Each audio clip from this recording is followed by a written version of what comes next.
안녕하십니까. 오늘 강의를 맡게 된 홍정학 세무사입니다. 우선 제 소개부터 한번 말씀을 드리겠습니다. 오늘 강의하는 사람이 도대체 누군지 궁금하실 테니까, 저는 지금 서울 마포에서 현직 세무사로 일을 하고 있고요. 그리고 학교에서는 농산물 마케팅을 전공을 해가지고 그걸로 이제 박사학위를 받았습니다. 그래서 세무사긴 한데 농업 쪽에 관심이 되게 많고요. 그래서 뭐 농업기술센터나 아니면은 농협, 그리고 아니면은 농정원 그쪽에 이제 강의를 다니고 있습니다. 오늘 강의 주제 제목은 농업법인 경영 발전을 위한 회계 길잡이입니다. 제목 한번 거창하죠? 그러나 오늘 저한테 주어진 시간이 한 2시간 정도인데요. 2시간 동안 회계를 얘기하는 것은 좀 무리가 있어요, 사실. 그렇죠? 그래서 오늘 저의 강의 목표는 뭐냐면은 여러분들한테 회계라는 것은 이런 거다, 그러한 맛을 조금 보여드리는 그 정도. 그래서 오늘 너무 강의에 너무 집중하실 필요까지는 없으시고요. 교양을 쌓는다, 상식을 얻어간다, 그 정도로만 생각하셔도 큰 무리는 없을 듯 싶습니다. 오늘 목차를 한번 살펴보겠습니다. 오늘 목차 첫 번째 테마는 회계는 아무나 하나. 그렇죠? 회계는 아무나 하나, 사랑은 아무나 하는데, 그렇죠? 두 번째 테마는 지출증빙의 이해입니다. 첫 번째 이제 회계는 아무나 하나에서는 과연 회계라는 것이 뭔지 한번 살펴보고요.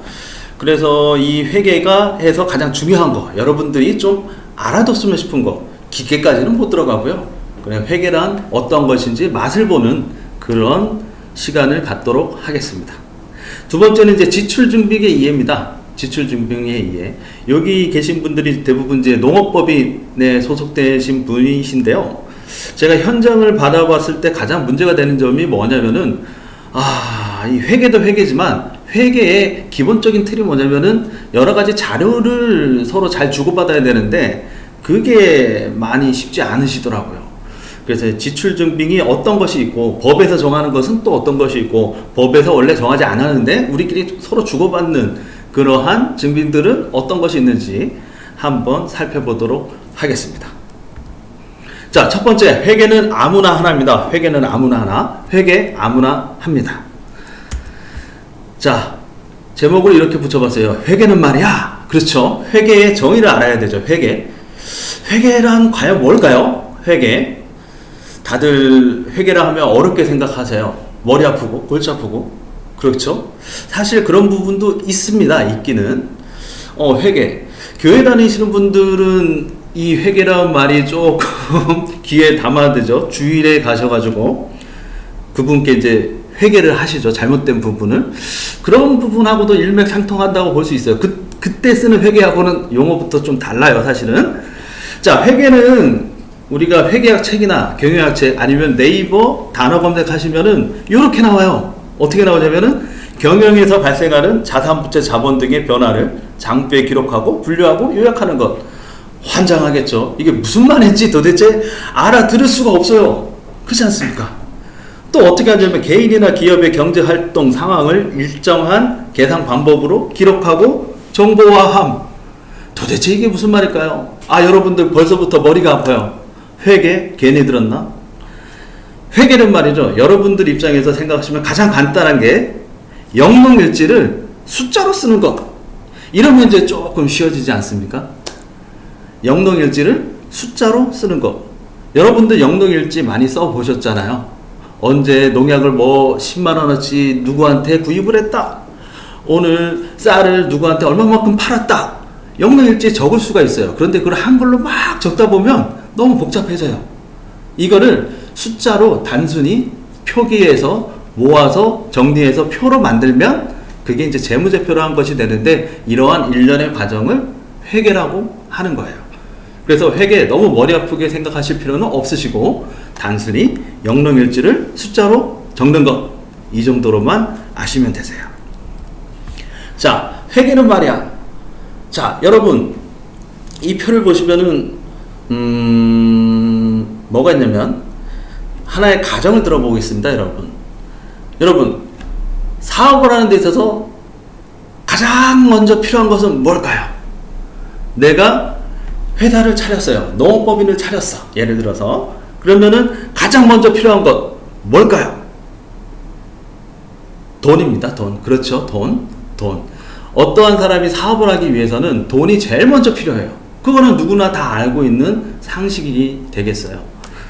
그래서 그런 돈은 과연 어디서 나올까요? 그러한 돈은 첫 번째 돈은 내 돈이 들어갑니다. 내 돈. 사업의 주체인, 사업의 주주인 내 돈이 들어가겠고요. 그리고 두 번째는 내가 돈이 없으면 어떡합니까? 돈을 어디선가 빌려오겠죠. 그래서 사업을 하기 위해서는 내 돈과 남의 돈, 빌려온 돈을 갖고 사업을 시작해요. 내 돈, 남의 돈을 갖고 뭔가를 사거나 사업상 사용하거나 이러한 일련의 과정을 거치게 되시겠죠. 자, 여기서 중요한 거 있습니다. 사업을 시작했을 때 돈이 필요하다고 했어요. 그래서 내 돈, 남의 돈, 그래서 그걸 갖고 뭔가를 사놨어요. 예를 들어서 내 돈이 600원이 들었고 남의 돈이 400원이 들었어요. 그럼 총 사업 시작하는데 1000원이 들었어요. 1000원의 돈이 모였다는 것이겠죠. 이걸 갖고 뭔가를 샀어요. 그 산 거는 얼마가 돼야 될까요? 얼마가? 자, 내 돈 600원, 남의 돈 400원을 갖고 이거를 고이 모셔두거나 아니면 그거 갖고 뭔가를 사게 되겠죠. 사업상. 그 돈의 합계는 1000원이 돼야 돼요. 그렇잖아요. 내 돈과 남의 돈 합쳐서 1000원이 발생됐는데 그걸 가지고 있거나 아니면 그걸 갖고 뭔가를 사용했을 때 그 합계액은 1000원이 돼야 돼요. 왜? 만약에 900원이 된다면 100원이 비는 거 아닙니까? 그거 누가 띵 까먹은 거죠? 회계는 이러한 절차를 찾아가는 것이에요. 그래서 우리가 내 돈이 투자되고 남한테 빌려온 돈을 갖고 사업을 하는데 이 돈이 얼마나 잘 쓰였는지, 그리고 내 돈과 남의 돈을 갖고 어떠한 것을 사거나 사용을 했는데 그게 잘 유지되고 있는지, 사업했을 때 이건 매우 중요한 부분이 아니겠습니까? 회계는 이러한 것을 관리하는 것들이에요. 자, 그렇다면 회계, 이거 왜 할까요? 회계의 목적을 한번 살펴볼 필요가 있는데요. 첫 번째, 이해 관계자들의 필요한 정보 제공. 이건 뭘까요? 여러분들은 농업회사 법인, 농업법인의 이해 관계자들이에요. 왜냐? 그 안에 주주로 참여하실 수도 있고 조합원으로 참여하실 수도 있잖아요. 그리고 또 농업법인의 이해 관계자들은 또 누가 있을까요? 정부가 있을 수 있어요. 정부는 뭐죠? 각종 보조금을 지급하다 보니까 우리 기업과 우리 법인과 이해관계 당사자들이에요. 그리고 우리가 정부 외에 또 금융기관에서 돈을 빌려올 수 있어요. 그렇다고 한다면 그 금융기관도 우리와 이해관계자가 되는 것들이에요. 그런데 이런 이해관계자들은 다 궁금해요. 우리 법인이 돈을 얼마큼 벌고 자산관리가 어떻게 잘 되고 있고 어디에 빠져나가는 돈들이 있는지 없는지, 이런 거에 대해서 관심이 되게 많아요. 그래서 이러한 사람들한테 우리 법인의 여러 유용한 정보를 제공하기 위해서 회계라는 것이 필요하게 됩니다. 자, 두 번째는 회사 내부의 의사결정이에요. 이건 과연 뭘까요? 자, 우리는 기업을 운영하는 데 있어서 농업법인을 운영하는 데 있어서 여러 가지 의사결정을 해야 돼요. 대표적으로 이런 걸 한번 예를 들어볼까요? 자, 트랙터를 산다고 칩시다. 트랙터 상당히 고가죠? 고가인데 이 트랙터를 우리가 사야 되냐 말아야 되냐 결정해야 돼요. 야, 우리 옆에 있는 다른 농업법인 트랙터 좋은 거 샀어. 야, 그러면 우리도 가오 떨어지게, 야, 이런 거 하나 우리도 장만해 볼까? 이렇게 판단할 수 있겠죠. 그게 과연 올바른 걸까요? 아니라는 겁니다. 아니라는 거. 자, 우리가 어떠한 큰 자산을 사거나 했을 때는 그냥 옆집이 사니까 우리도 산다 이렇게 생각하시면 안 된다는 거 아닙니까? 그랬을 때 이 트랙터의 비용이 얼마고, 이 트랙터를 샀을 때 이 트랙터를 통해서 우리가 벌어들일 수 있는 돈이 우리가 트랙터를 산 가격보다 높아야 되잖아요. 그게 뭐죠? 계산기 두들겨 봐야 된다는 겁니다. 그냥 막 사는 게 아니라 이런 때 회계는 또 필요하게 되는 거예요. 뭐 유리온실을 갖게 되거나 아니면은 우리가 토지를 더, 농지를 더 사가지고 재배활동을 더 한다고 했을 때 무작정 사는 게 아니죠. 이 토지에 들어가는 비용 대비 이 토지를 통해서 우리가 벌어들일 수 있는 소득이 얼마나 될까? 이런 것을 따져봐야 돼요. 그게 이제 현명한 선택이 되는 거 아니겠습니까? 이럴 때 회계가 필요하게 됩니다. 자, 마지막으로 회계는 또 언제 필요하냐? 세금 계산할 때 필요해요. 우리는 누구나 다 세금을 내고 있지 않습니까? 세금을 내는데, 자, 어이, 김씨, 당신은 그냥 1,500만원 올해 세금 내. 이씨, 당신은 2,000만원 내. 받아들일 수 있겠습니까? 국세청도 그렇게 세금을 걷어들일 수 있을까요? 아니라는 거죠. 뭐냐? 법만큼 세금을 내야 되는 게 인지상정 아닙니까? 그렇다 했을 때 보면은 우리가 우리 기업이, 우리 법인이 아니면 우리 개인이 얼마나 벌었는지 계산을 한 다음에 법만큼 세금을 내야 된다는 거. 그건 당연한 거 아닙니까? 이럴 때 회계가 또 필요하게 됩니다. 물론 이거는 또 뭐 번외의 얘기인데 농업회사 법인들 그 소득에 관련 세금은 웬만하면 안 내죠. 왜냐? 작물 재배업에 따른 뭐 소득 자체는 농업법인 같은 경우에는 식량작물 같은 경우에는 전혀 소득에 대한 세금을 안 내고요. 식량작물 외에 작물 재배업에 대해서는 농업회사 법인 같은 경우에는 50억, 그리고 영농조합법인 같은 경우에는 조합원단 6억 원까지는 세금을 내지 않기 때문에 대부분 세금의 부담은 크게 없어요, 사실은. 자, 그렇다고 한다면 이제 다음 봤을 때 회계 결과물, 야, 회계를 하고 났어요. 그러면 뭐가 생기느냐라는 거예요.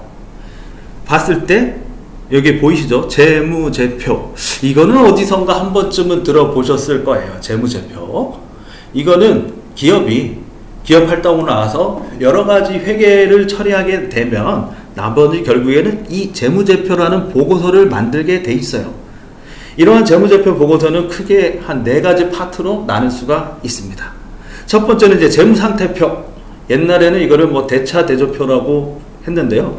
최근에는 이제 재무상태표로 부르고 있습니다. 그리고 손익계산서, 그리고 원가명세서, 그리고 기타 여러 가지 자료들이 있게 돼요. 첫 번째 이제 이 이후에 또 살펴보게 될 텐데요.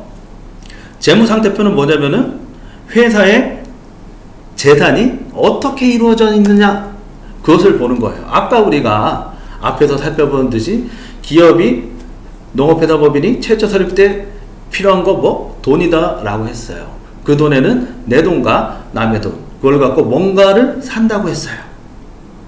그럼 이게 전체를 따질 때 이걸 재산이거든요. 그 농업회사 법인의 재산이에요. 그 법인의 재산이 어떻게 이루어져 있고 어떻게 쓰여져 있는지를 보는 표예요. 상당히 중요한 보고서가 되겠죠. 자, 두 번째 손익계산서. 이거는 제목만 들어도 좀 알 것 같아요. 그렇죠? 손익계산서. 이거는 뭐냐면은 농업법인의 경영 실적을 나타내는 표예요. 그 해에 예를 들어서 2020년 올해 농업법인이 얼마의 매출을 했고 얼마를 썼고 결과적으로는 얼마의 이익이 남았다 라는 내용을 담은 보고서가 되겠어요. 자, 다음에 원가명세서는 뭐냐면은 실질적으로 우리가 작물을 재배하는 데 있어 가지고 들어간 실질 재배 비용은 얼마냐, 생산 원가라고 하죠. 생산 원가가 얼마 들었냐를 나타내는 표가 돼요. 그 다음에 이제 기타로 이제 현금 흐름표나 이익잉여금 처분 계산서 아니면 자본 변동표 이러한 것들이 있는데 이러한 것들은 우선 오늘은 좀 시간이 짧으니까 다음에 기회가 있으면 설명을 드리는 것으로 하겠습니다. 자, 이게 보이시죠? 그림이 하나 보이시는데 이게 뭘까요? 이게 저희 와이프한테 이거를 보여줬더니 여보 이게 뭔 것 같아? 라고 했더니 한마디 하더라고요. 난냉구. 제가 머리가 삐쭉삐쭉 섰어요. 이거 난냉구 아닌데 이거 뭐죠? 티셔츠 아닌가? 티셔츠. 이게 왜 티셔츠죠? 알파벳에서 보면은 이 T자 모양이 있죠? 그거와 비슷한 형태를 가지고 있기 때문에 이거를 티셔츠라고 하죠. 자, 회계에서는 이 T, 알파벳 T가 매우 중요합니다. 그래서 제가 이 그림을 가져왔는데요. 자, 다음 페이지 보시면 이런 그림이 나타나요. 제목에는 회계는 균형 맞추기라고 하는데 이 균형이 뭘까를 한번 살펴보도록 하겠습니다. 자, 밑에 보면 T 계정이라고 되어 있는데요. 자, 다시 한번 이거는 되게 제가 학교에서 강의를 하는데요. 학교에서 회계 강의를 할 때도 학생들한테 엄청나게 강조를 많이 하고 반복을 많이 하는 부분이에요. 자, 기업이 최초로 설립돼서 가장 필요한 건 뭐? 이제는 말할 수 있죠. 바로 돈. 그렇다 보면은 돈은 어떻게 구성이 되죠?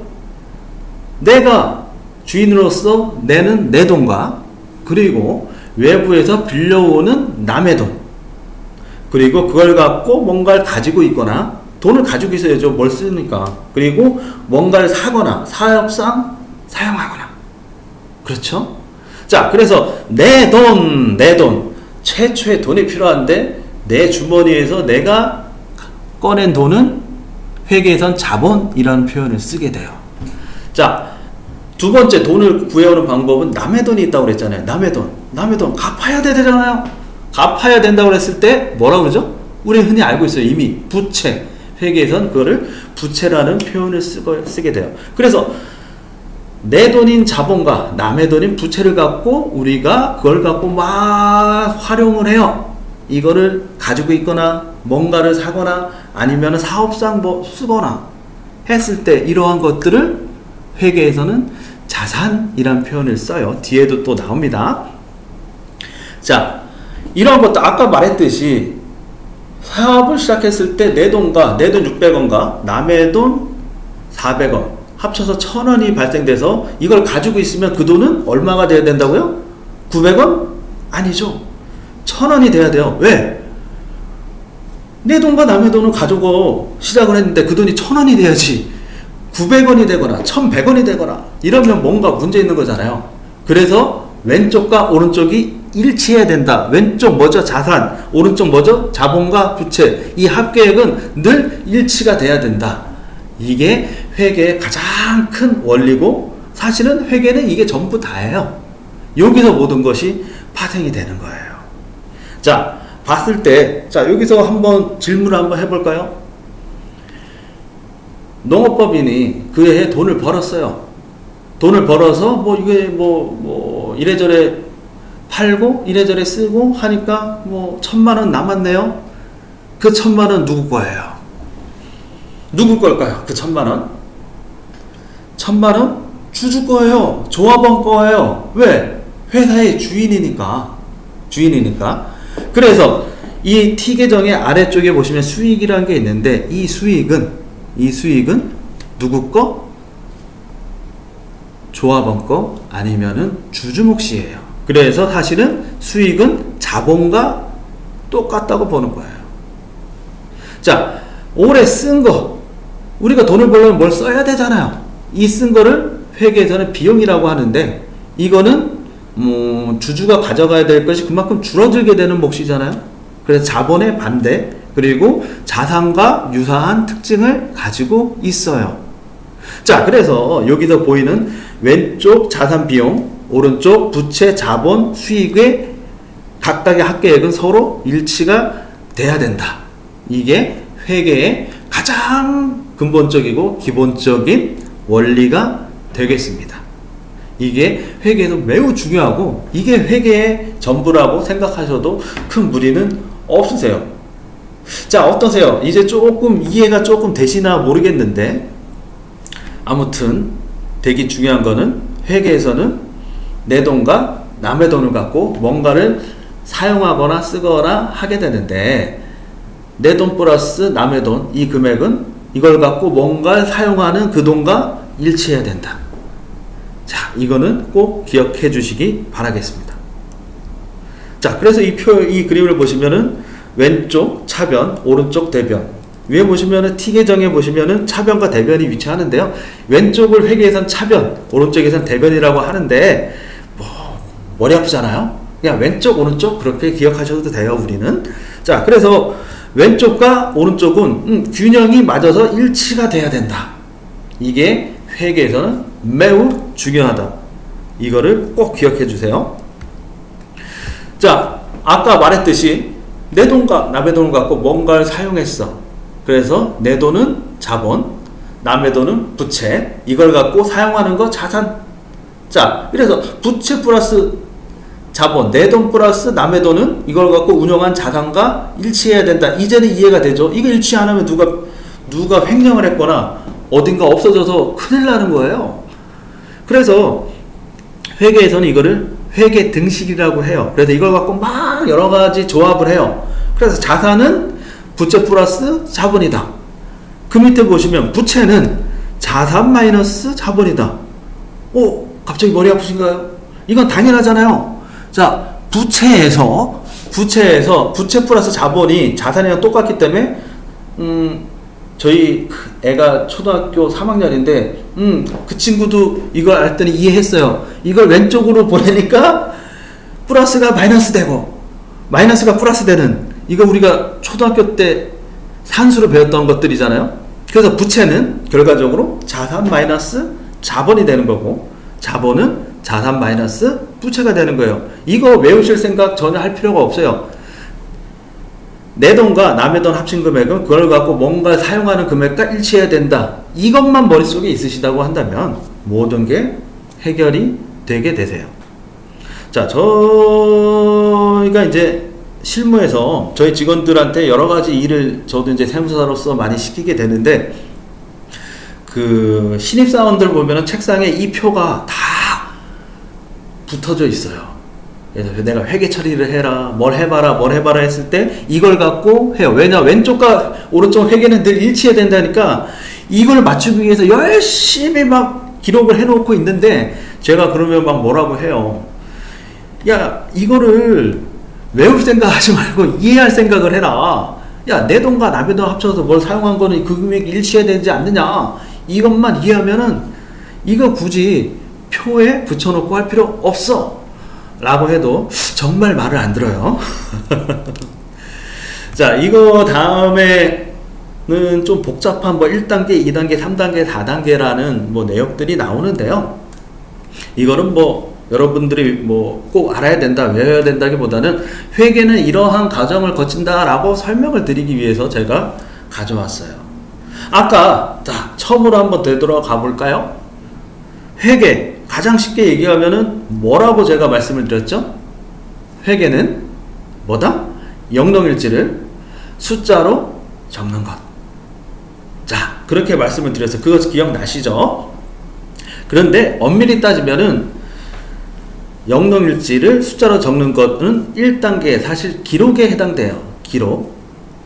그러니까 농업법인 같은 경우에도 하루에도 여러 가지 일들이 발생이 돼요. 물건을, 그러니까 쌀 같은 거, 밀 같은 걸 우리가 팔았을 때 돈이 들어오는 그런 일도 있을 수 있고, 재배를 위해서 여러 가지 들어가는 돈들이 있을 수 있고요. 우리가 판매를 위해서 여러 가지 수수료를 지급하는 경우, 그리고 여러 가지 일을 하기 위해서 여러 사람들의 인건비를 지급하는, 여러 가지 기업을 운영하다 보면은 여러 가지 일들이 발생되는데, 그거를 영농일지 한글로 막 쓰는 거 대신 숫자로 기록하는 걸 회계라고 말씀드렸는데, 첫 단계 그게 이제 기록이라는 거예요. 기록. 그렇게 기록하게 되면 수많은 일들이 나열되기 때문에 이거를 한번 정리를 해줘야 돼.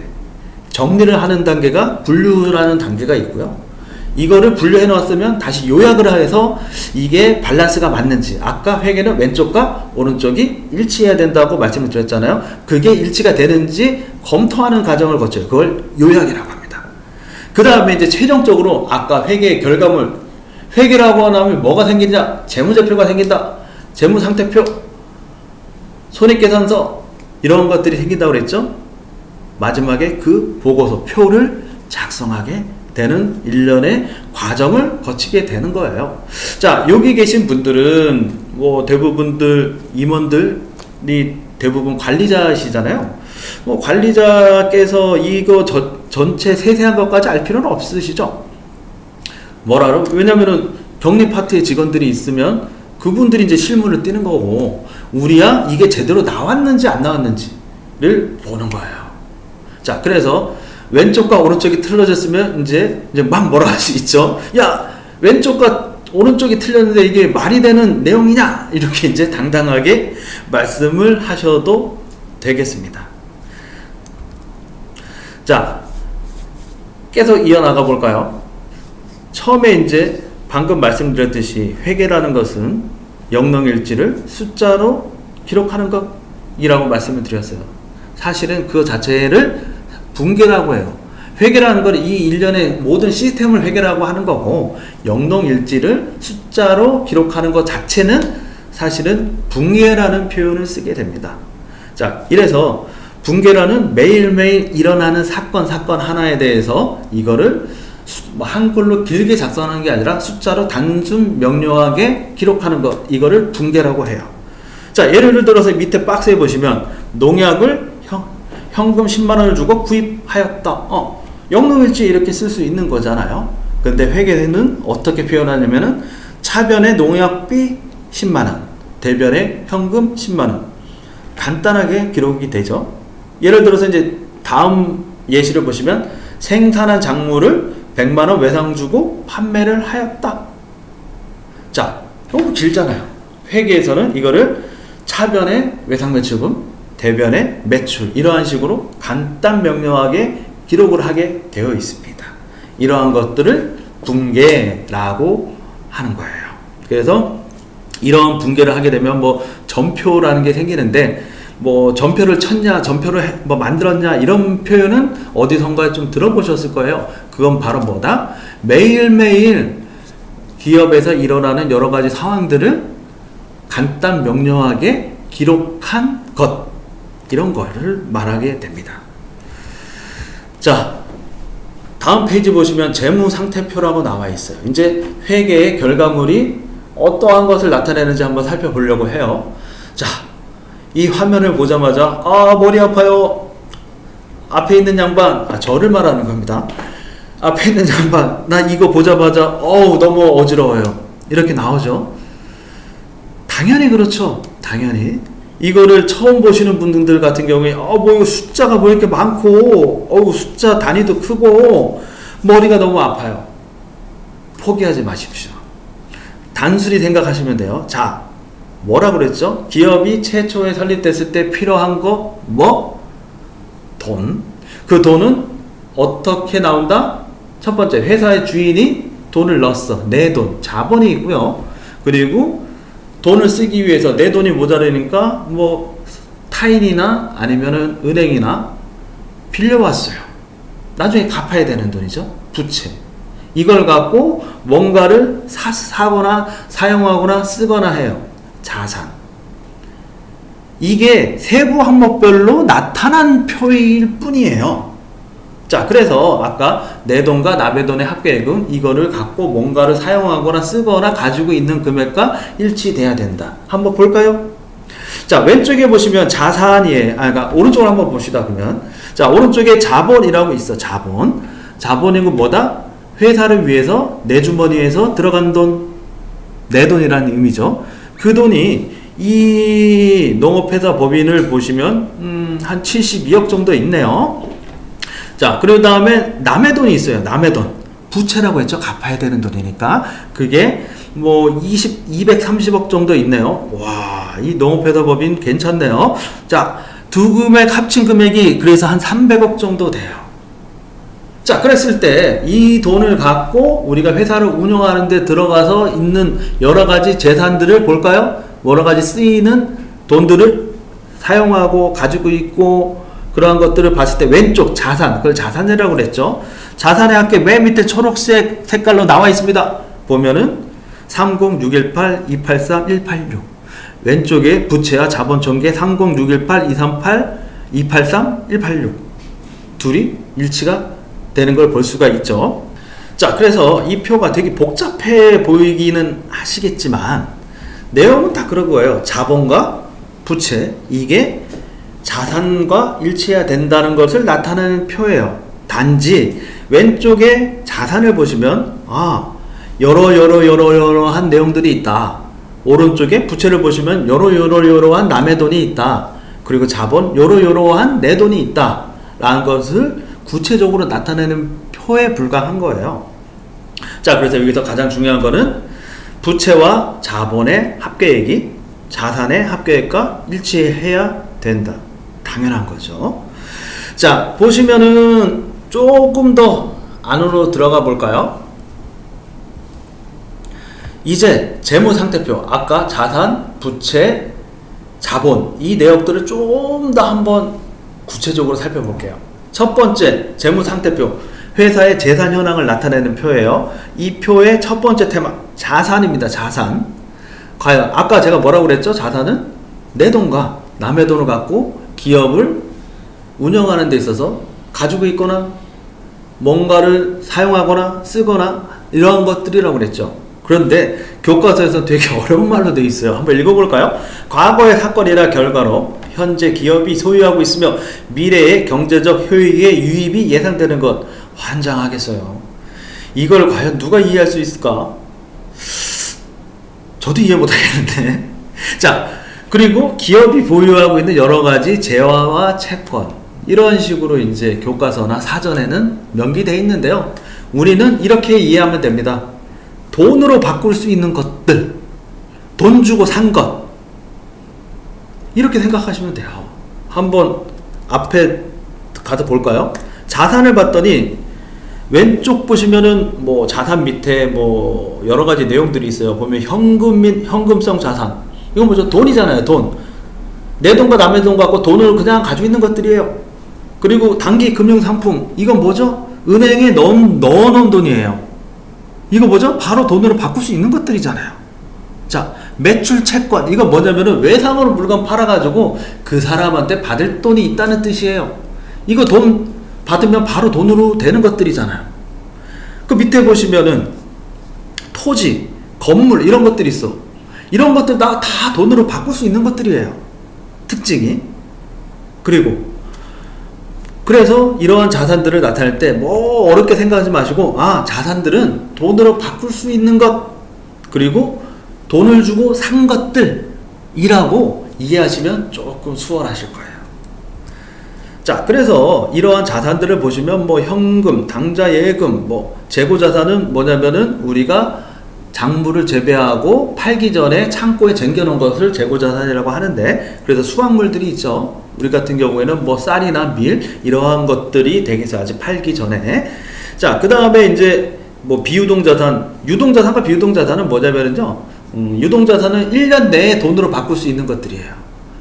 비유동자산은 돈으로 바꾸는데 시간이 걸려요. 1년 이상. 그런 뜻을 가지고 있어요. 그래서 비유동 자산에는 뭐 투자자산, 유형자산, 무형자산들이 있는데요. 이런 것들 뭐 매도가능증권, 만기 보유증권 이런 건 어려운 말인데 금융기관에 맡겨놓은 돈들이에요. 이런 것들은.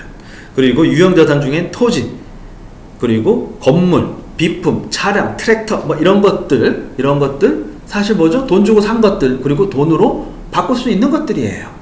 자, 이러한 것들을 우리는 자산으로 불린다. 자, 두 번째 재무상태표의 항목 중에 두 번째 부채예요. 아까 뭐라고 그랬죠? 부채, 남의 돈.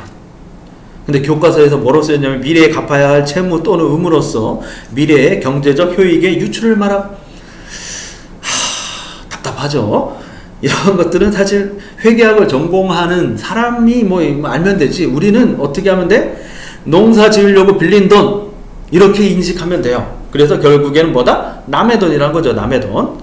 그래서 이런 부채는 유동부채와 비유동부채로 나눠지게 되는데요. 유동부채, 아까 유동자산은 뭐였죠? 1년 이내에 빨리 돈으로 바꿀 수 있는 것들. 따라서 부채에서는 유동부채라는 건 뭐냐? 빨리 갚아야 되는 것, 1년 이내에 갚아야 되는 돈들. 그리고 비유동부채는 1년 이후에 갚아도 되는 돈들. 이거를 이제 회계에서 좀 구분해놔요. 자, 그래서 뭐 부채는 외상매입금, 내가 물건을 뭐 우리 기업을 운영하기 위해서, 농업법인을 운영하기 위해서 여러 가지 것들을 사게 되는데 외상으로 구입할 수 있잖아요. 그런 것들을 외상매입금이라고 하는 거고요. 단기 차입금, 은행에서 갚아야 되는, 빌려온 돈인데 갚아야 되는 돈을 말하게 되는 거죠. 그래서 빨리 갚아야 되는 걸 단기 차입금, 오랫동안 시간을 두고 갚아도 되는 것을 장기 차입금 뭐 이런 식으로 나타나게 됩니다. 자, 다음에는 자본이에요. 자본. 아까 우리가 처음에 뭐라고 그랬죠? 회사가 설립됐을 때 가장 먼저 필요한 것은 뭐다? 제가 오늘만 이거를 몇 번이나 얘기를 하는데 그만큼 이게 중요한 거예요. 돈이죠. 뭐 돈 벌려고 다 기업 활동을 하는데요. 자, 그래서 그 돈의 첫 번째 항목은 어디서 나온다? 회사의 주인의 주머니에서 나온다. 이게 뭐다? 내 돈이다 라는 거죠. 그래서 자본을 교과서에서는 상당히 또 어려운 표현을 써요. 회사의 소유주인, 자신이 투자한 출자금. 이건 좀 알아먹을 수 있겠네요. 자산에서 부세를 차감한 자녀 지분. 뭐 회사 자산중 뭐 어쩌고저쩌고 얘기 나오는데 우리는 어떻게 이해하면 된다? 농사 지으려고 투자한 돈. 결국 내 돈이라고 이해를 하시면 되시겠어요. 자, 뭐 자본에 대한 내용은 이런 식으로 있는데 이 전반적인 내용들은 다 내 돈이에요. 내 돈. 자, 다음에 나온 표가 하나 있습니다. 야, 이것도 상당하게 머리가 아프죠?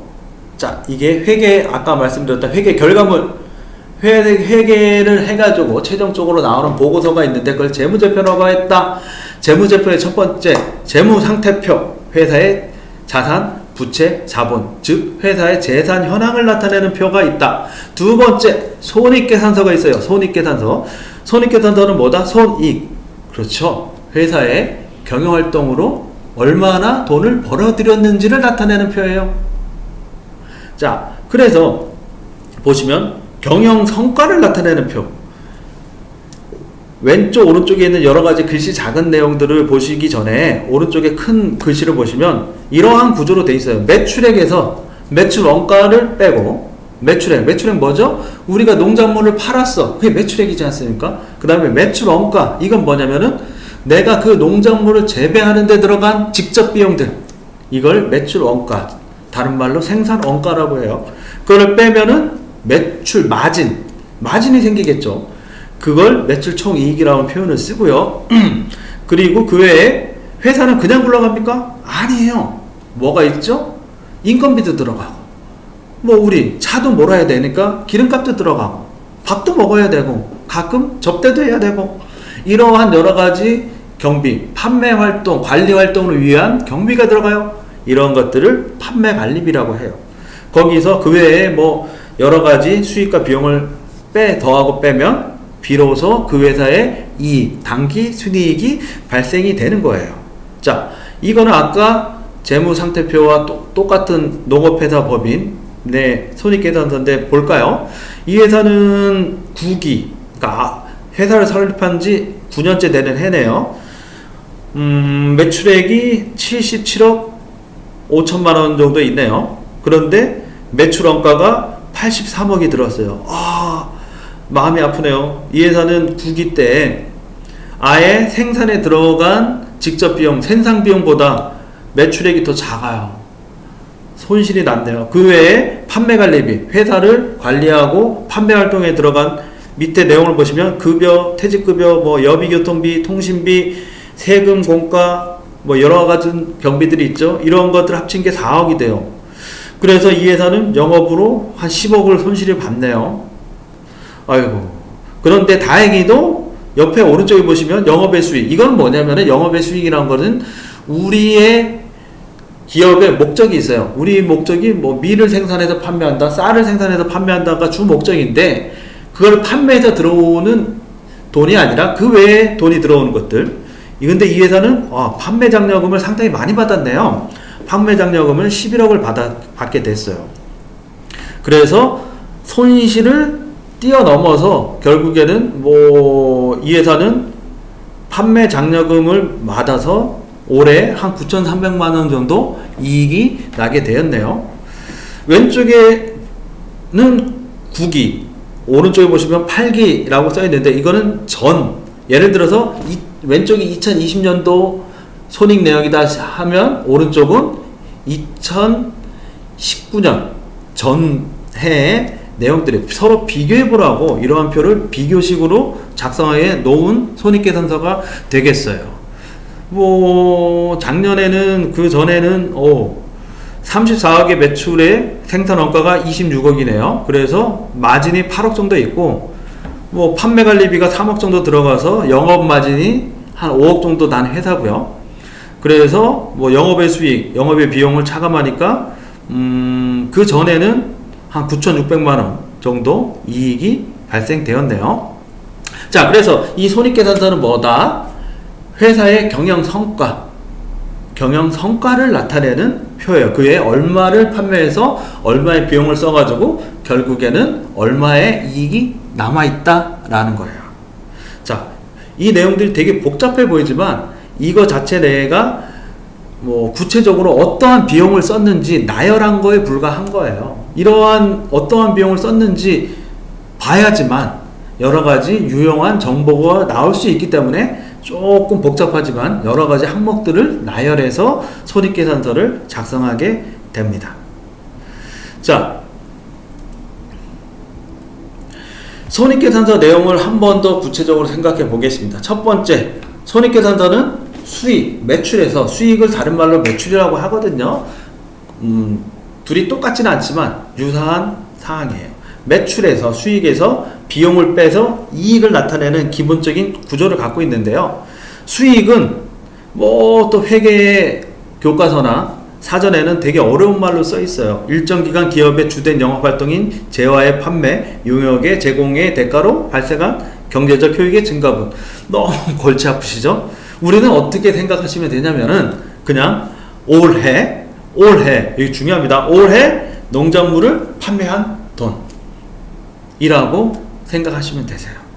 올해, 다시 한번, 올해 농작물을 판매한 돈, 이걸 수익 또는 매출이라고 합니다. 자, 두 번째, 기업이 경영 성과를 내는 데 있어서 매출만 있나요? 아니에요. 돈을 쓰기도 합니다. 돈을 쓰기도 해요. 그걸 비용이라고 해요. 비용도 여러 가지, 회계에서는 여러 가지 어려운 용어를 사용하고 있지만 우리는 이렇게 이해하면 됩니다. 올해 농사를 지으면서 들어간 돈, 뭐라고요? 올해 농사를 지으면서 들어간 돈, 이렇게 이해하시는 게 수월하세요. 자, 제가 퀴즈를 한번 낼게요. 퀴즈를. A 회사를 볼까요? A 회사 2020년 A라는 회사는 손익계산서에 이익이 1억 원 기재되어 있습니다. 이 회사는 2020년 1억 원을 번 회사네요. 자, B회사는 2020년 손익계산서에서 손실이 1억 손실 났다고 기록이 돼 있어요. 자, 만약에 우리가 A하고 B라는 회사 중에 투자를 해야 된다고 봤을 때 여러분들은 어디다 투자하시겠어요? 한번 생각해 볼까요? 한번 생각해 보면은, 자, 보시면 다 이러겠죠? A 아니야? 당연히 A 아니야? A? 여기 이익이 1억 원인데. B는, 야, 1억 손실 봤잖아. 누가 B한테 투자해? 라고 생각을 많이 하시겠죠? 그런데, 그렇게 단순했으면 제가 문제를 냈을까요? 아니라는 거예요. 여러분들, 이래서 저희 아버님도 사기를 당했고요. 여러분들이, 많은 분들이 사기를 당하셨어. 이런 식 때문에. 자, 정답은 이것만으로는 모른다예요. 모른다. 여러분들, 여기저기서 투자를 하라고 뭐 권유를 받으시게 되면은 대부분 그 사람들은 손익계산서 한 장만 딱 가져오는 경우가 많아요. 그래서 이 회사 봐라, 여기 보면은 야, 이익이 이만큼 났어.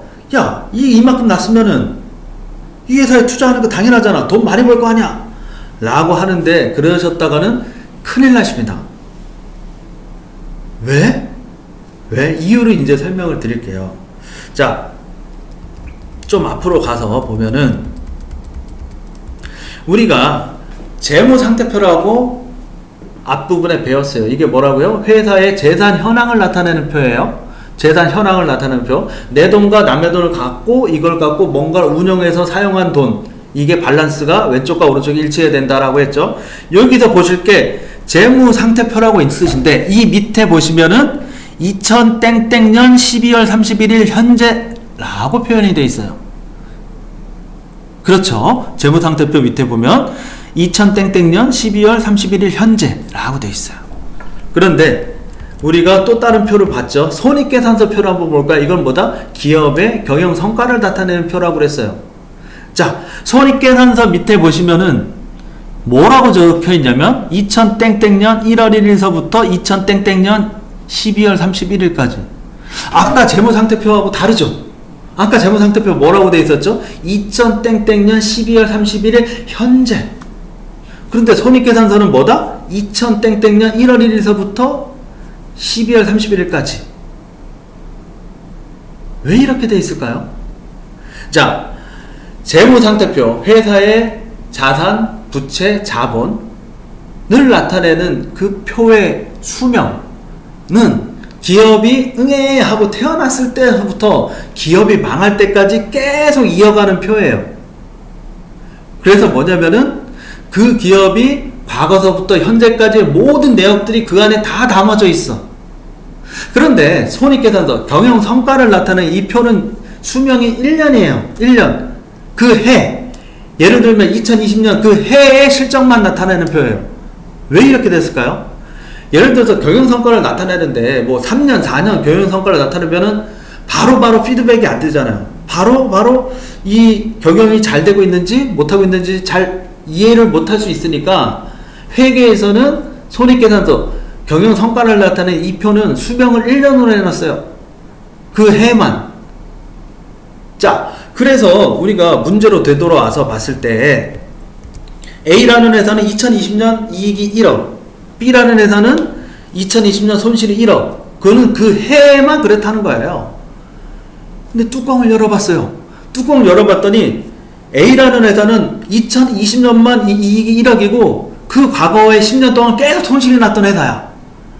B라는 회사는 2020년에는 손실이 1억 났지만 과거 10년 동안은 이 실적이 되게 좋아서 재산 모아둔 게 이만큼 있는 회사예요. 뚜껑을 열어봤을 때 A, B 중에 어디에다 투자하시겠어요? 당연히 그렇게 하는 경우에 B가 되시겠죠.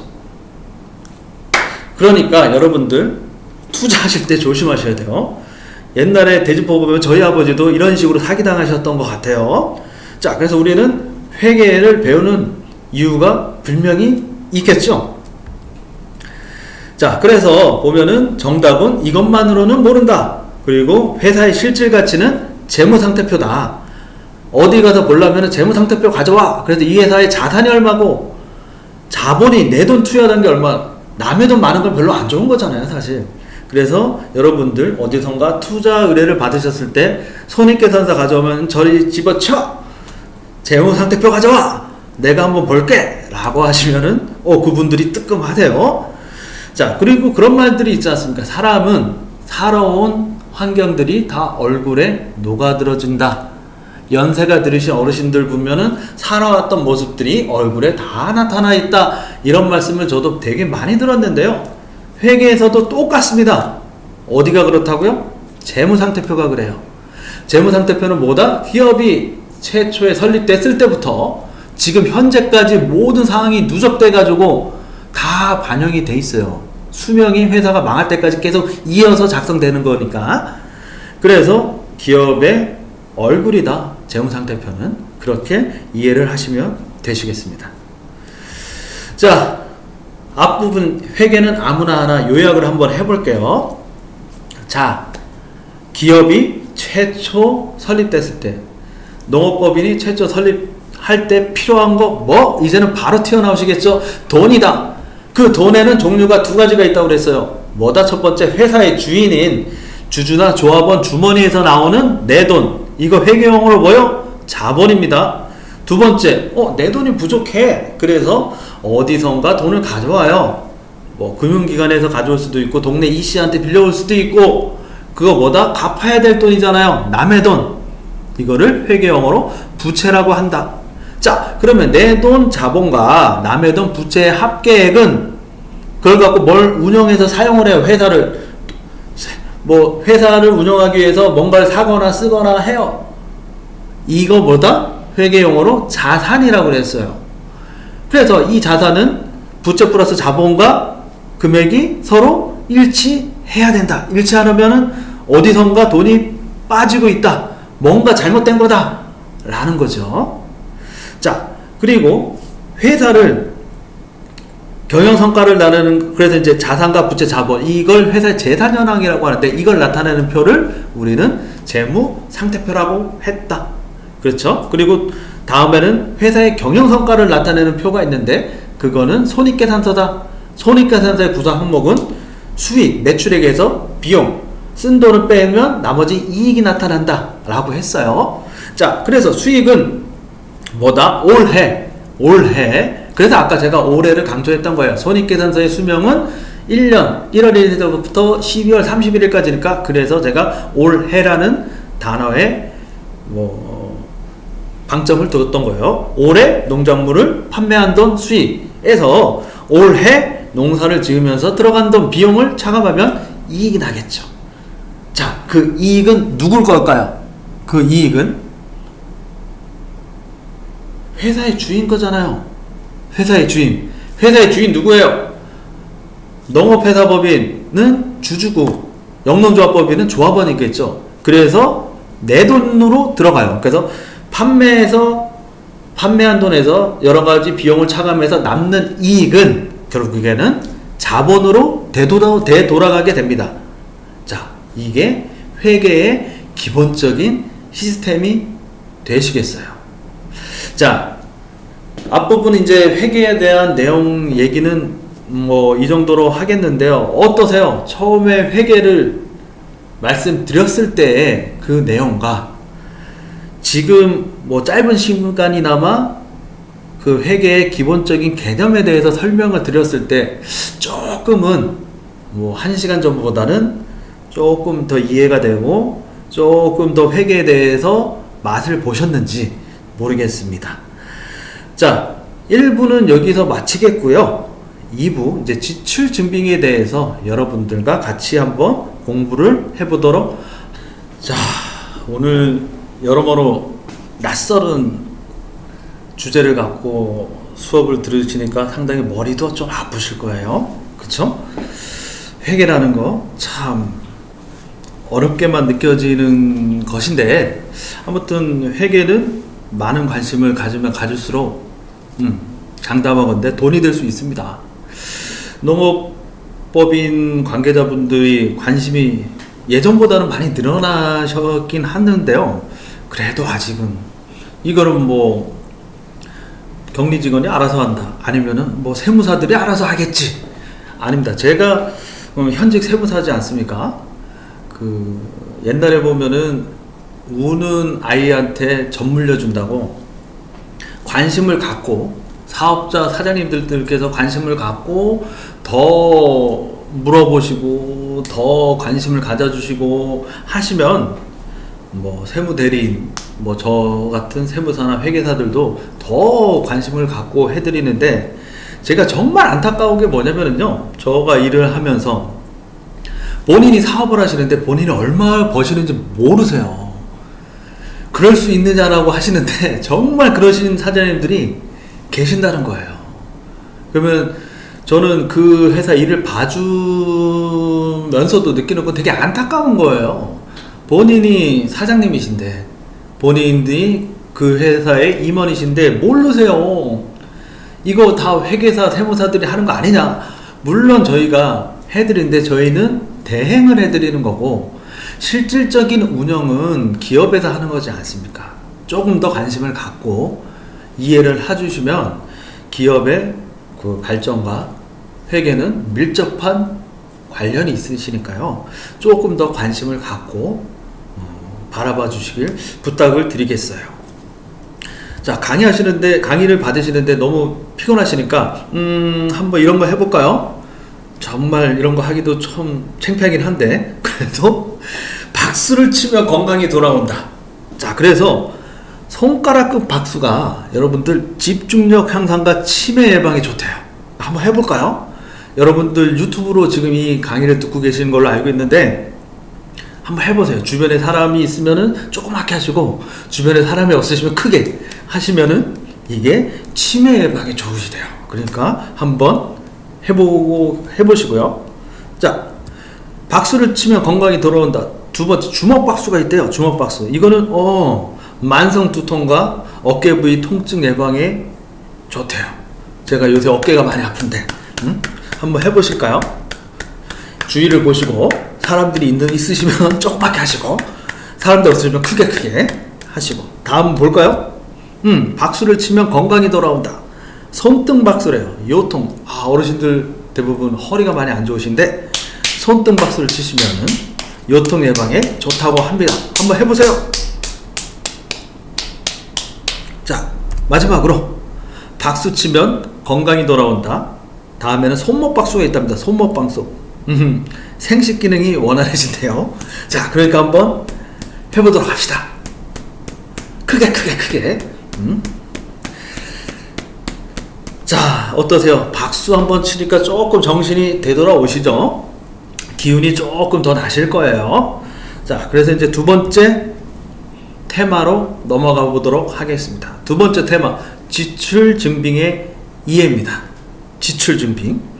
자, 지출증빙은 뭘까요? 지출증빙이란 건 우리가 기업 활동을 하면서 사업을 하면서 뭐죠? 가장 필요한 건 돈이라고 그랬잖아요. 돈은 내 돈과 남의 돈 그걸 갖고 뭔가 사용하고 쓰고 뭐 필요해서 운영하는, 그래서 그게 자산, 부채, 자본을 형성한다고 했는데 결국엔 다 돈이 들어오고 나가는 상황이 오게 되잖아요. 자, 지출증빙은 뭐냐면은 기업 경영 활동을 하면서 돈이 들어오거나 돈이 나가서 우리가 돈을 사용하게 됐을 때 그게 얼마 썼는지는 뭐 기업은 알 수 있고 나는 알 수 있고 뭐 격리 직원 알 수 있고 다 알 수 있지만 제3자 알 수 없어요. 그래서 이 거래에 돈이 오간 거에 대한 증거를 지출증빙이라고 합니다. 자, 그래서 지출증빙은 사업과 관련해서 거래가 이루어질 때 서로 주고받는 증빙 서류를 말하는 것이다 라는 거예요. 이게 뭐냐면 실제 거래가 존재했는지 그거를 입증하는 자료가 될 수 있고요. 그 지출증빙에는 뭐 거래 상대방과 거래한 날짜, 그리고 거래한 금액, 그리고 어떠한 품목들을 거래했는지 이러한 것들을 기재하게끔 되어 있어요. 그런데 제가 정말 안타까운 것은 농업 분야에 계신 여러 대표님들, 임원분들, 그리고 아니면은 개인농 하시는 분들 다 사실은 사업자지 않습니까? 그런데 여기에 너무 신경을 안 쓰세요. 너무 신경을 안 써서 되게 안타까운 거예요. 그러니까 여러분들 중에서 또 농업 경영장부를 작성하시거나 아니면은 뭐 본인 스스로 뭐 엑셀을 통해서 수익 비용을 뭐 작성하시는 분들도 계실 텐데 사실은 거기에 기재되는 모든 매출과 비용은 지출증빙, 이 증빙으로 확인이 되어야 된다는 거예요. 그래서 세법에서는 이러한 지출증빙에 대한 규정은 세법에서 규정하고 있는데요. 세법에서는 이러한 증빙 서류를 5년간 의무적으로 보관하도록 하고 있어요. 자, 그리고 또 뭐가 있냐면은 여러분 요새 이제 이 농업 분야에서 국가보조금이 상당한 큰 영향을 미치고 있지 않습니까? 그래서 국가보조금 사업에 있어서도 정부 보조금을 사용하는데 거기에 그냥 있는 게 아니라 근거를 제시를 해야 돼요. 그랬을 때 요새는 이제 뭐 보통 이 나라도움이라는 걸 통해 가지고 지출증빙을 뭐 제출해서 그거를 확인받고 있는데 이 국가보조금 사업과 관련해서도 이 지출증빙은 매우 중요하다고 생각이 듭니다. 그래서 여러분들께서 돈을 사용했을 때 사업적으로, 뭐 개인적으로 말고요, 사업적으로 돈을 사용했을 때 이 지출증빙 꼭 챙기시는 것을 잊어버리시면 안 되시겠어요. 자, 첫 번째 지출증빙의 종류에 대해서 갑니다. 첫 번째, 정규 지출증빙이 있어요. 이건 뭐냐면 정규 지출증빙, 법에서 정해놓은 지출증빙이라는 것이에요.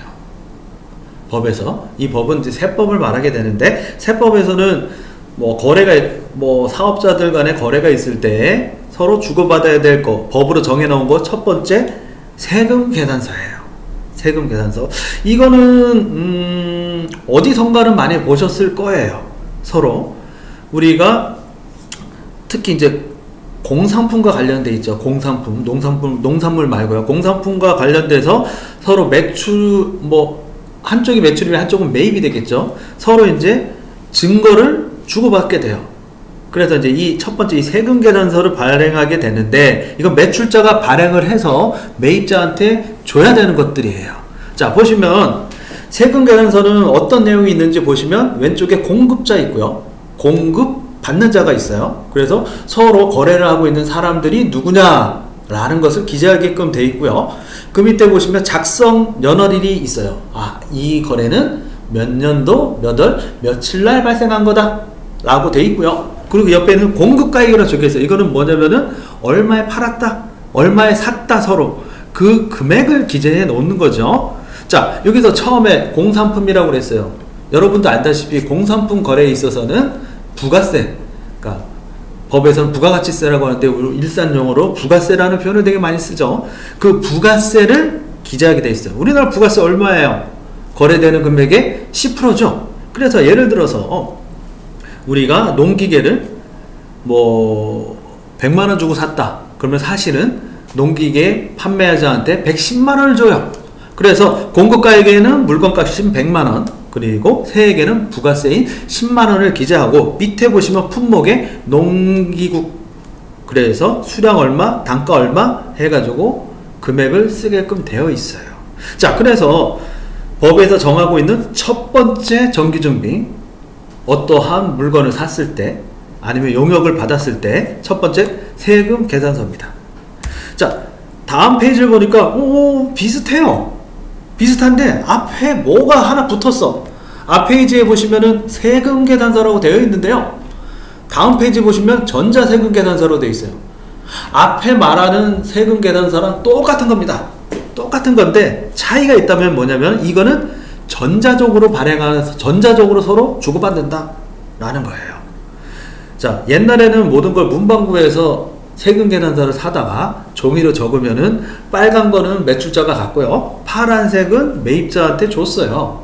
그래가지고 서로 이제 똑같은 거 두 개를 가지고 있었는데, 국세청에서 어느 순간 전자적으로 서로 거래를 해라 라고 법을 고쳐놨어요.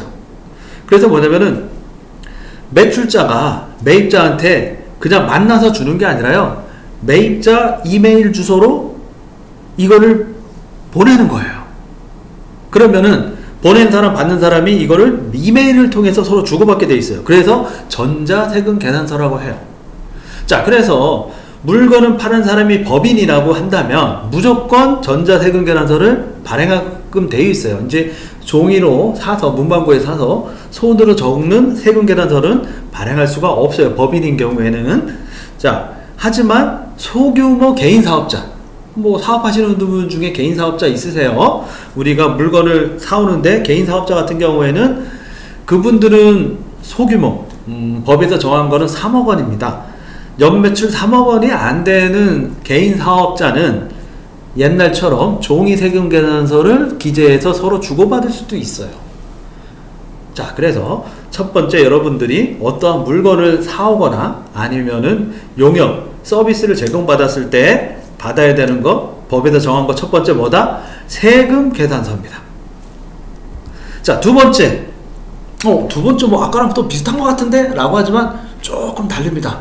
제목을 보면 두 번째 정규 법에서 정해놓은 지출증빙 계산서입니다. 계산서. 아까는 뭐였죠? 제목이 세금 계산서였어요. 근데 이번에는 계산서. 앞에 뭐가 빠졌죠? 세금이 빠졌네요.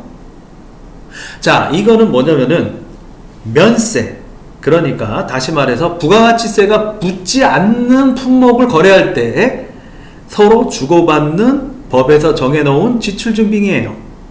그게 뭐가 있을까요? 대표적인 거. 우리랑 관련 있는 거 있죠? 농산물. 대표적인 게 농산물이에요. 농산물은 부가가치세가 붙지 않아요. 부가세가 없기 때문에 농산물을 서로 사고 팔고 했을 때 주고받는 거를 계산서라고 해요. 자, 내용을 보면 아까 전자세금 계산서처럼 공급자와 공급받는 자 서로 거래를 하는 쌍방이 인적사항을 기재하게 돼 있고요. 여기도 마찬가지로 작성 연월이 언제 몇 년 몇 월 며칠에 거래가 있었다라는 걸 적게 돼 있는데 그 옆에 보시면 공급 가액이라고 돼 있어요. 거래 금액이 얼마다. 우리가 뭐 쌀을 뭐 100만 원어치 팔았다. 아니면 뭐 100만 원어치 사왔다. 라고 했을 때에 그 100만 원을 기재하게 되고요. 여기서 달라지는 거죠. 아까 앞으로 잠깐 가보시면 세금 계산서에는 공급가액 옆에 세액이 붙어 있어요. 세액이 아까 농기구 100만 원에 사왔을 때 우리는 실제적으로 110만 원을 준다고 그랬어요. 그래서 그 100만 원을 공급가액에 기재하고 10만 원을 세액에 기재한다고 했는데 농산물은 그 세액, 부가가치세가 없는 품목이기 때문에 계산서를 보시면 공급가액만 있고 옆에 세액이 없게 됩니다.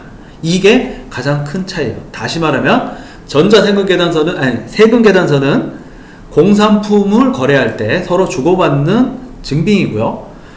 계산서는 부가가치세, 부가세가 없는 품목들, 대표적으로 농산물이 있겠어요. 농산물을 서로 사고 팔 때 주고받는 거래 증빙이 되겠다라는 거예요. 다음 페이지 보시면은 이것도 뭐 있어요. 봤더니 계산서긴 계산서인데 앞에 전자라고 붙어 있어요. 자, 처음에 세금 계산서가 전자화 됐는데요. 그러고 얼마 있지 않아서 이 계산서도 자, 전자적으로 너희들 발행해 라고 법이 개정이 됐어요. 자, 그래서 그 법인들이 농산물을 거래할 때는 계산서를 교부하게끔 해놨고요. 개인, 아까 말했듯이 세금 계산서도 소규모 사업자 같은 경우에는 그 종이로 된 세금 계산서를 발행할 수 있듯이 계산서도 마찬가지로 개인 사업자 중에 연 매출액이 3억 원이 안 되는 개인 사업자 같은 경우에는 종이로 계산서를 발행할 수 있지만 그 외에 법인 사업자나 3억 원을 초과하는 1년 매출이 3억을 초과하는 개인 사업자 같은 경우에는 계산서를 발급할 때도 전자로 발급하셔야 된다는 거예요. 자, 여기서 참고로 말씀드릴 것 같으면은 이 세금 계산서나 세금 계산서나 계산서나 다 사업자만이 발급할 수 있어요. 사업자라 함은 세무서에 가서 사업자 등록을 한 주체를 말하는 것이겠죠. 자, 그래서 다시 한번 말씀드리지만 지출준빙, 법에서 정해놓은 첫 번째 정규준빙 세금 계산서 있었죠. 두 번째, 부가세가 붙지 않는 품목을 거래할 때 서로 주고받는 계산서가 있었어요. 자, 세 번째 정규준빙이 있습니다. 세 번째 정규준빙. 자, 이거는 어디서 많이 봤던 거예요. 우리 일상생활에도 되게 많이 봤던 거죠. 보시면은 신용카드 매출 전표라고 되어 있네요. 제가 그림을 세 가지를 가져왔는데 보시면은 첫 번째 맨 왼쪽에 보시면은 이거 어디서 되게 많이 봤어요. 신용카드 긁으시면 뭐가 되죠? 옛날 뭐 찌직찌직찌직찌직 하고 나오는 것들이 있죠. 자, 이게 이제 신용카드를 뭐 식당 가서 음식 먹고 신용카드 주고 쭉 긁으면 찌직찌직 나오는 것들이죠. 두 번째, 요새 이걸 되게 많이 써요. 요새 이거는 포스기 사용하시는 사업장을 가시면은 신용카드 긁으시면 옛날엔 찌직찌직찌직 나왔지만 요새 쑥 나와요. 쑥. 그래서 이제 뭐 여기 보면은 뭐 어떤 커피점이 나와 있는데 이러한 것들. 맨 오른쪽에 보시면은 이거는 대표적으로 어디서 많이 나오냐면 신용카드를 사용했는데 온라인 구매하셨을 때 영수증을 출력하면 대부분 이런 식으로 나오게 되세요. 이들의 공통점이 뭐죠? 신용카드를 긁었다는 거. 자, 그래서 법에서 정하고 있는 정규준빙 세 번째, 신용카드 매출 전표가 되겠습니다. 자, 그래서 세금 계산서나 앞에 계산서를 서로 못 주고받는 경우에는 카드를 사용해서 신용카드 매출 전표를 받는 것도 법에서 인정하고 있는 지출준빙이에요. 자, 네 번째 보겠습니다. 네 번째는 제목에 뭐라고 돼 있죠? 현금 영수증 돼 있어요. 현금 영수증. 여러분들이 이제는 현금 영수증이 되게 일반화가 돼가지고 많이들 아실 거예요. 보시면은 그런 부신 분들 되게 많아요. 뭐냐면은 우리 아들이 도시에서 월급쟁이 하고 있는데 뭐 연말정산인가 뭔가 멋있게 한다고 해가지고 부모님들이 열심히 시골에서 현금 영수증 발급받으시는 경우가 되게 많아요. 사실은 그거예요. 그거 현금을 지급하고 그 대가로 영수증을 받는데 앞에 그냥 영수증이 아니라 현금 영수증이에요. 현금 영수증. 자, 이것도 제가 그림을 세 가지를 가져왔는데요. 첫 번째 맨 왼쪽에 보시면은 뭐 예를 들어서 음식점 같은 데 가서 음식을 사 드신 다음에 현금을, 신용카드가 아니라 현금을 지불하셨어요. 그런 다음에 이러죠. 현금 영수증 끊어줘 라고 하면 뭐 단말기에 전화번호 뚜뚜뚜뚜뚜뚜 하면은 찌찌찌찌찌찌 하고 또 나오게 되죠. 자, 그런 것들. 두 번째는 아까처럼 뭐 아까 커피 사 먹었을 때 보시면은 요새 포스기 쓰시는 때는 쓱 하고 나와요. 이게 뭐죠? 현금을 지불하시고 현금 영수증 끊어줘 라고 했을 때 발급되시는 거고요. 맨 오른쪽은 인터넷 거래 했을 때 또 이런 식으로 나오게 됩니다. 하지만 여기서 보시면 제목에 현금 영수증 옆에 가로치고 뭐가 기재되어 있죠? 보면 지출증빙용이라고 되어 있습니다. 자, 그림에서도 보시면은 현금 옆에 가로하고 지출증빙 그렇게 써 있어요. 첫 번째 그림, 두 번째 그림, 세 번째 그림 마찬가지로 지출증빙으로 되어 있어요. 이거는 뭘까요? 현금 영수증은 두 개의 종류가 있습니다. 사실 하나는 소득공제용과 다른 하나는 지출증빙용이 있어요. 자, 소득공제용은 여러분들이 가장 친숙한 것들이에요. 사실 뭐냐면은 현금을 지불하고 현금 영수증을 끊어줘 라고 했을 때 대부분 뭘 불러주시면 휴대폰 번호 많이 불러주시는 경우가 많아요. 010 땡땡땡땡땡땡땡. 자, 그렇게 했을 때 발급받는 현금 영수증은 소득공제용이에요. 그거는 개인별로 국세청에서 기록이 쌓이게 돼 있어요. 개인별로. 하지만 지출증빙용 현금 영수증은 뭐냐면 사업용이에요. 사업자가 현금을 쓰고 현금 영수증을 받으실 때 받는 현금 영수증은 소득공제용이 되면 안 돼요. 뭐다? 지출증빙용으로 발급 받으셔야 돼요. 자, 그래서 현금 영수증 사업 목적으로 사용했을 때는 현금 영수증 발급해 주세요 하면서 뭐라고 말씀하셔야 되냐면은 지출증빙용이에요 라고 말씀을 하시거나 아니면 사업자 번호로 끊어주세요 라고 하셔야 돼요. 그래서 지출증빙용 현금 영수증은 뭘 불러줘야 되냐면은 사업자 등록번호를 불러줘야 돼요. 105-땡땡-땡땡땡땡땡 이걸로 끊어주세요. 안 그러면 대부분 다 소득공제용을 끊어주게 돼요. 자, 원칙적으로 현금 영수증을 사업자가 돈을 사업 목적으로 쓰고 발급받으실 때는 뭐다? 지출증빙용으로 발급받으셔야 된다. 자, 그러면 나 실수로 소득공제용을 발급받았는데 큰일인가요? 그 정도 큰일은 아닙니다, 사실. 자, 홈택스에 전화를 하시거나 아니면 일선 세무서에 전화해서 말씀을 하시면 소득공제용을 지출증빙용으로 전환시켜 주기도 해요. 대신 기간이 오래되면 안 되시는 거고 한 분기나 한 반기 정도 내에 있는 거 한 3개월에서 6개월 사이에 있는 것들은 변경시켜 주기도 하거든요. 그러니까 여러분들께서 혹시나 나는 사업자로 받았어야 되는데 깜빡하고 휴대폰으로 불러줬네, 이거 지출증빙용으로 바꿀 수는 있어요. 만약에 못 바꿨다 하더라도 사실은 소득공제용으로 받아도 이것도 간접증빙만 된다고, 간접적으로 증명만 될 수 있다고 한다면 사업자용으로 경비 처리가 가능합니다. 자, 그래서 보시면은 다음 페이지 보시면 현금 영수증 가로하고 소득공제용이라고 기재되어 있어요. 소득공제용. 자, 그래서 이거는 뭐다? 소득공제용은 일반적인 개인, 월급쟁이들, 이런 말, 월급 생활을 하시는 분들이 연말정산할 때 신용카드를 사용하면은 세금을 깎아주고 공제를 해주는 제도가 있는데 그 목적으로 사용하게 되시는 거예요. 자, 오른쪽에 보시면은 카드가 위아래로 있네요. 이거는 뭐냐면은요, 여러분들 현금을 자주 사용하시는 분들이라고 한다면 뭐 현금 지출할 때마다 휴대폰 번호 불러주고 사업자 등록번호 불러주고 번거롭지 않습니까? 그래서 국세청에서 뭐가 있냐면은 현금 영수증 카드를 발급해줘요. 일선세무서 아무데나 가셔가지고 1층에 대부분 민원실이 있죠. 민원실에 가셔가지고 나 현금 영수증 카드 발급받으러 왔는데요 라고 한다면 뭐 신청서를 작성하면은 이런저런 신용카드처럼 생긴 카드를 발급해 주세요. 그래서 보시면은 내가 사업자로서 사용한다 라고 한다면은 여기도 보면은 사업자 지출증빙령이 따로 있고요. 아니다, 난 개인적으로 소비자용이라고 한다면은 뭐 소비자용으로 발급받아서 사용하셔도 되십니다.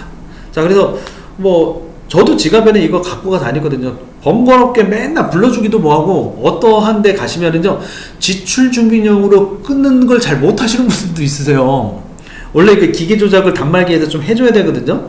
근데 그걸 좀 잘 못하시는 분들이 있어가지고 이 카드를 제출하게 되시면 자연스럽게 긁기만 하면 바로 자연스럽게 발급되시니까 이것도 뭐 가까운 세무서 가셔가지고 신청해서 활용하시면은 여러 도움이 되실 거라고 생각이 됩니다.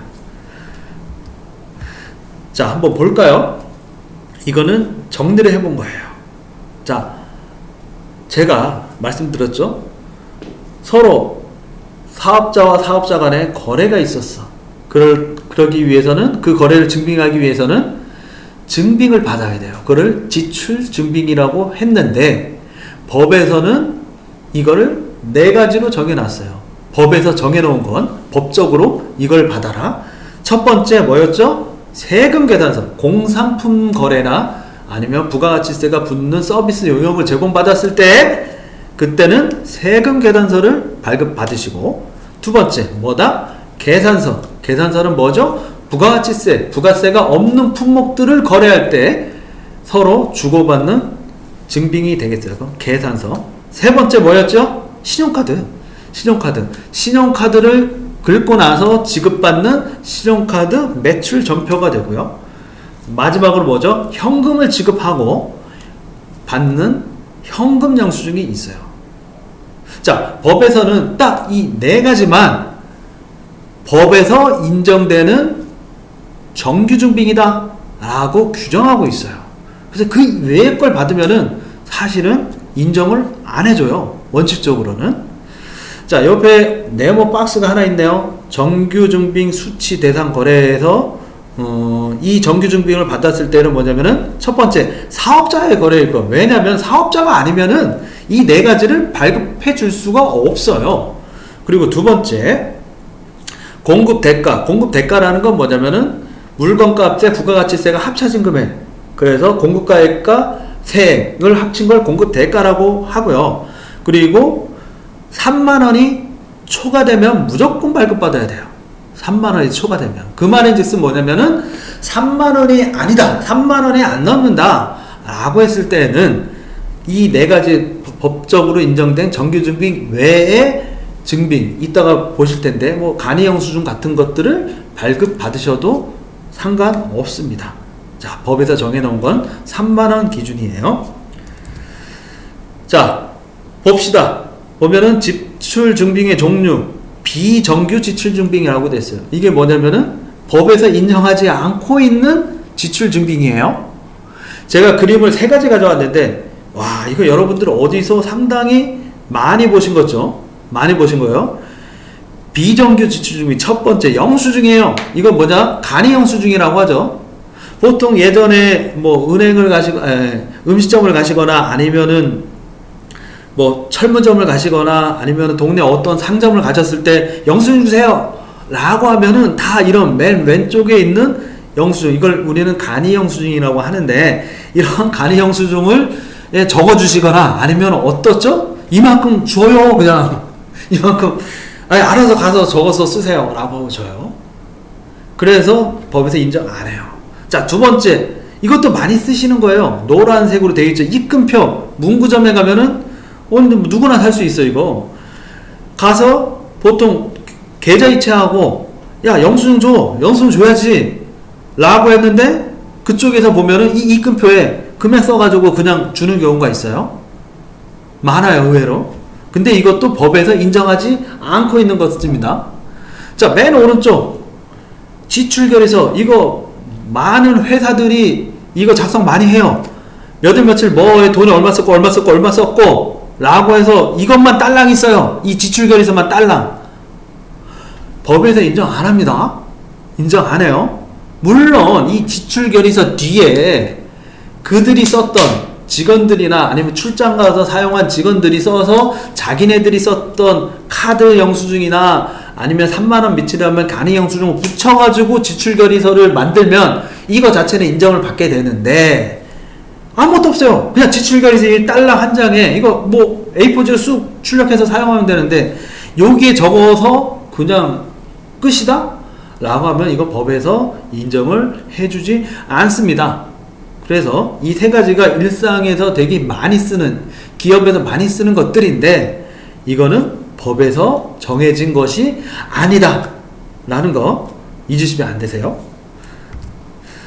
자, 여러분들이 뭐 사업하시는 분들이 보면은 모든 거래에 있어 가지고 지출 증빙을 받을 수는 없어요. 받을 수는 없어요. 뭐냐면은 본의 아니게 못 받는 경우도 많아요. 그래서 법에서는 그거를 정해놨습니다. 뭘 정해놨냐? 정규증빙, 아까 말했던 정규증빙 뭐였죠? 다시 한번 되짚어 볼까요? 세금 계산서, 신용카드 매출전표, 현금 영수증. 이게 이제 법에서 정해놓은 지출증빙이라고 했는데 이거를 아무나 해도 못 받는 경우가 있어요. 뭐 예외라는 게 있으니까. 그래서 여기 보시면 박스에 제가 정규증빙을 수취하지 않아도 되는 경우라고 되는데 이것도 법에서 정해놨어요.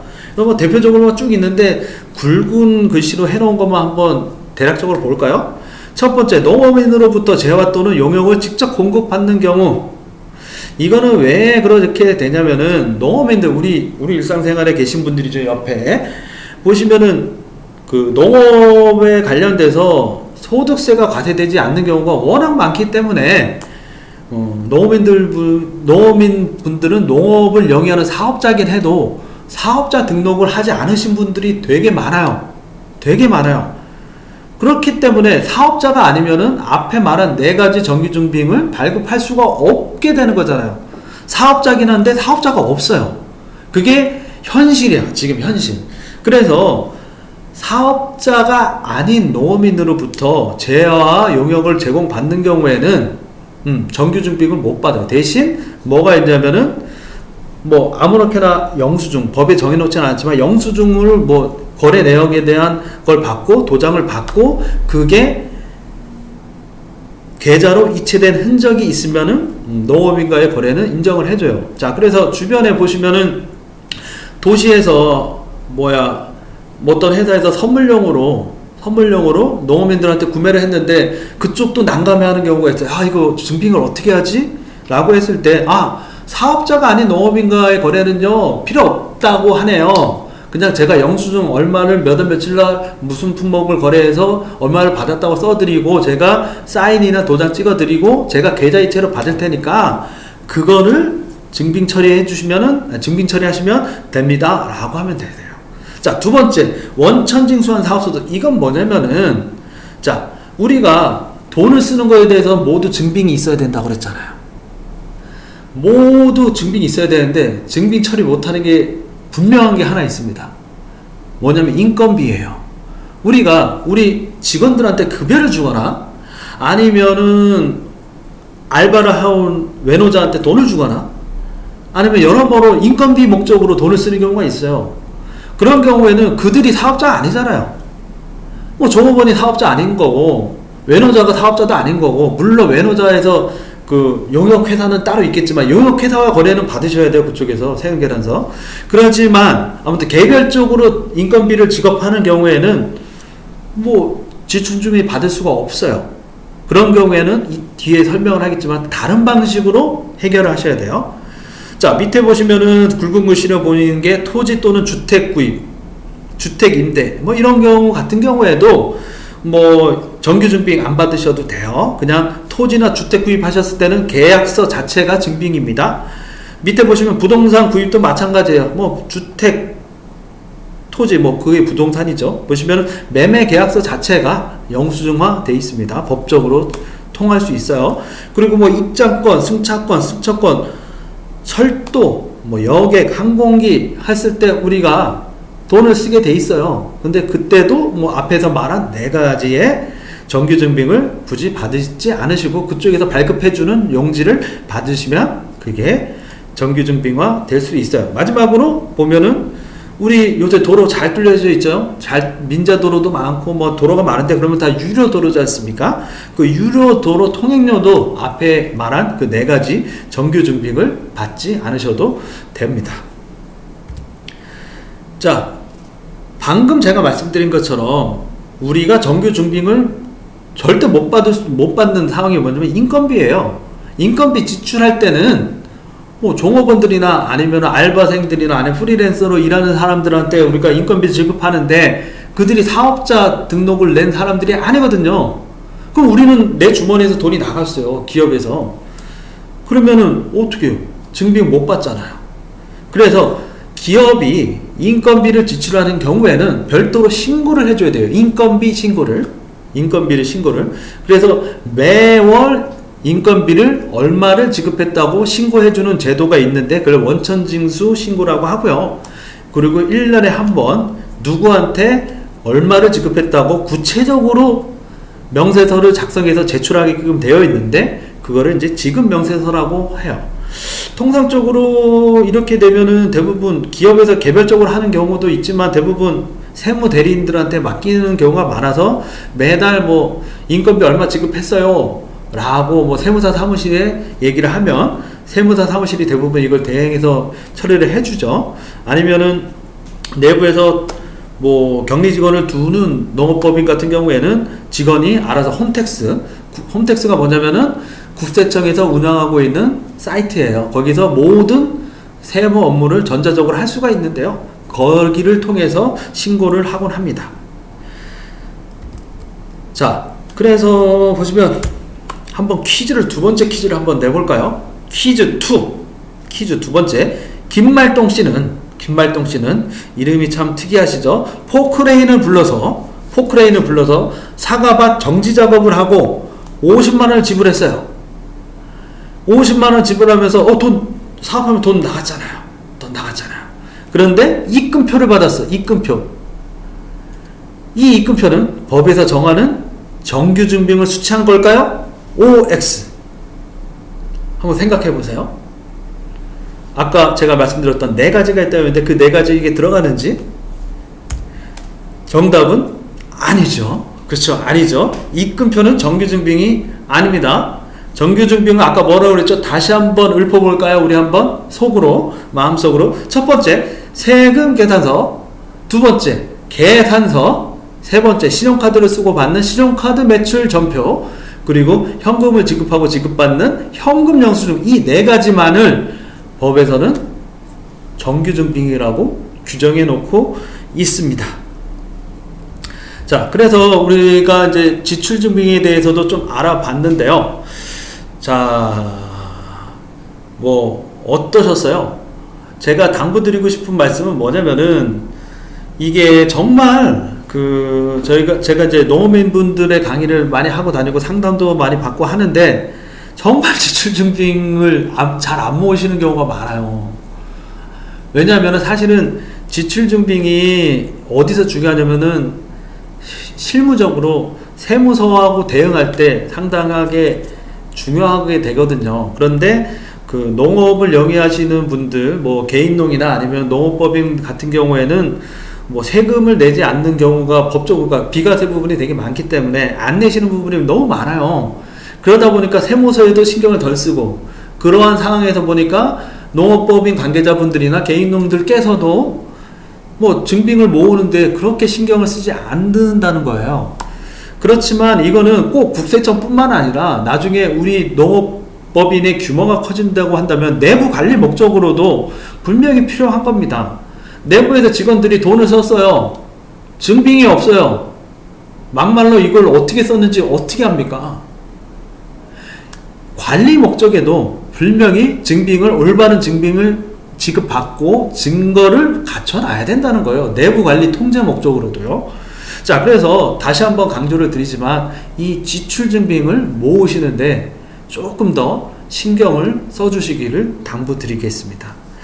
자, 거의 오늘 수업은 이제 마무리 단계인데요. 제가 좀 아쉬운 거는 직접 뵙고 현장에서 강의를 했다고 한다면은 좀 더 재밌고 유익한 시간이 되었을 수 있는데 코로나 영향으로 이렇게 온라인으로 하다 보니까 한계가 분명 있습니다. 그게 조금 아쉽고요. 기회가 되면은 현장에서 여러분들 한번 뵙고 싶고, 그리고 사실은 농업 분야에서 또 중요한 게 회계도 있지만 세무 문제도 분명히 있거든요. 세무 문제. 요새는 이제 농업법인, 개인농 같은 경우에는 겸업을 하시는 분들도 계시고요. 농업법인 같은 경우에도 여러 가지 작물 재배업 외에도 여러 가지 것들을 하는 경우도 많이 봤어요. 그러다 보니까 그 세금 문제가 그 부분에 대해서는 발생될 수가 있거든요. 그리고 그뿐만 아니라 부동산 관련해서도 농지 문제 아니면 영농 승계 문제 이런 것들이 대부분 세금과 직접적인 관련이 있어요. 그래서 사실 그 부분이 더 재밌거든요. 재밌고 제가 각 지방으로 강의를 좀 나가되면은 수업 시간에 계속 좋으시다가 Q&A 시간 나중에 갔거든요. 그때도 말씀 안 하시다가 제가 옷 입고 나가려고 하시면은 여러분들이 찾아오세요. 그래가지고 영농 승계가 어떻고 이 세금 문제가 어떻고 토지 농지를 어떻게 했는데 어떻고 너무 많이 물으셔요. 그래서 우선은 나중에 혹시 지금 오늘은 이렇지만 나중에 기회가 되시면 그런 것도 여러분들하고 같이 한번 논의를 할 수 있는 그런 시간을 가져보기를 한번 기원해 봅니다. 자, 오늘 어려운 주제로 강의를 들어주셔서 너무 감사드리고요. 지금 코로나가 너무 극성입니다. 이쪽은 아무튼 건강에 힘을 쓰시고 이제 연초가 되시는데요. 새해에도 복 많이 받고 건강하시길 기원드리겠습니다. 이상으로 수업을 마치겠습니다. 감사합니다.